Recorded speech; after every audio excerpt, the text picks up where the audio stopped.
Namaskar, Kolomkha. I would like to welcome all of you to a very important event that we're going to have tomorrow, that is on the 18th and also on the 19th of August 2025.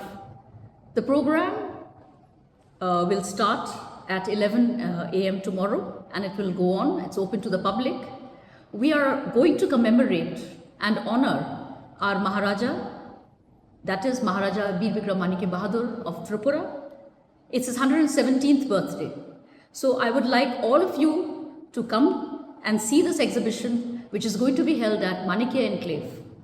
And I'm sure you're going to learn a lot from this exhibition, because we're going to have a photographic exhibition depicting his life and his contributions to the state and to his people.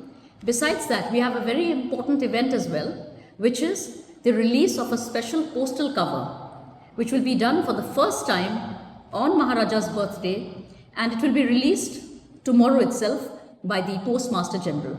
And so I would like all of you to be a part of this wonderful occasion, this joyous occasion.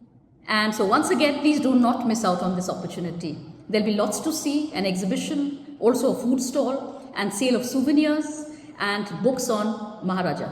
Thank you very much.